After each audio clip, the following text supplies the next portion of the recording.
ரிலிஜியன்ல கண்ணை வீங்கி அழுக வரும், ரிலேஷன்ஷிப்ல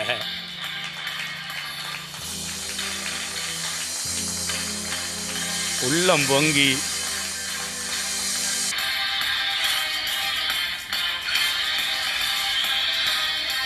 பரிசேயரில் ஒருவன் தன்னுடனே போஜனம் பண்ண வேண்டும் என்று அவரை வேண்டிக் கொண்டான்.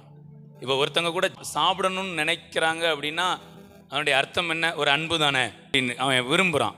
அவர் அந்த பரிசேயனுடைய வீட்டில் பிரவேசித்து பந்தி இருந்தார். அப்பொழுது அந்த ஊரில் இருந்த, நல்லா கவனிங்க, வேதம் என்ன சொல்லுது? ஊரில் இருந்த பாவியாகிய ஒரு ஸ்திரீ அவர் பரிசேயன் வீட்டிலே பந்தி இருக்கிறதை அறிந்து ஒரு பரணியில் பரிமள தைலம் கொண்டு வந்து அவருடைய பாதங்களின் அருகே பின்னாக நின்று அழுது கொண்டு அவருடைய பாதங்களை தன் கண்ணீரினால் நனைத்து தன் தலைமயிரினால் துடைத்து அவருடைய பாதங்களை முத்தம் செய்து பரிமள தைலத்தை பூசினாள். இப்போ இங்கே இவா ஒரு 4 கிரியை என்ன பண்ணுறா? என்னென்ன கிரியையெல்லாம் பண்ணிக்கிட்டு இருக்கிறா பாருங்க. என்னென்ன கிரியையெல்லாம் பண்ணுறா?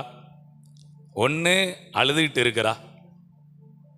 இது மிகப்பெரிய கிரியைங்க. இந்த அழுறதுங்கிறது சாதாரணமான விஷயம் கிடையாது. ஒருத்தங்க அடிச்சிட்டாங்க அழுதன்னா அது வேற, ஆனால் எங்கேயோ உள்ளம் கண்ணை வீங்கி வர்ற அழுக வேற.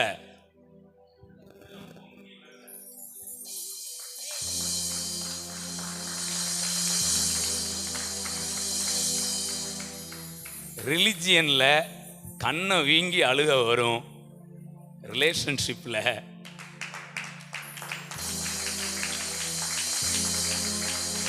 உள்ளம் பொங்கி.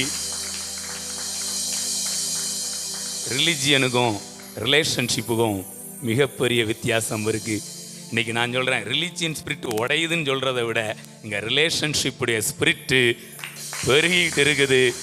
இது பெருகும்போது அறிந்தோ அறியாமலோ எங்க ரிலிஜியன் ஸ்பிரிட் இருந்தாலும் சரிதான், அது சுக்கு நூறா இன்றைக்கு இந்த ஆராதனை வேளையில உடைக்கப்பட்டு கொண்டு இருக்கிறது.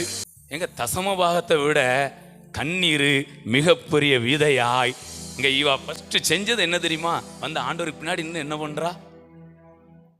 ரிலேஷன்ஷிப் ஒரு கண்ணீரை என்ன பண்ண வைக்குது? அவ பாவியான ஸ்திரீ தான், ஆனா பரிசுத்தர்கிட்ட வந்த உடனே அழுக வருது. இதனுடைய அடையாளம் என்ன தெரியுமா? அந்த பாவம் எல்லாம் என்ன செய்யுது வெளியில. இங்க அன்பு பெருக பெருக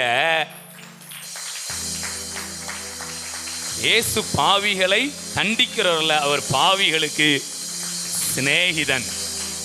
அந்த சிநேகம் அவளுக்குள்ள இருக்கிற எல்லாத்தையும் வெளியில அனுப்ப, அதுக்கு ஒரு அடையாளம் அந்த கண்ணீர் என்ன செய்து வந்து கொண்டே. பிரைஸ் காட்.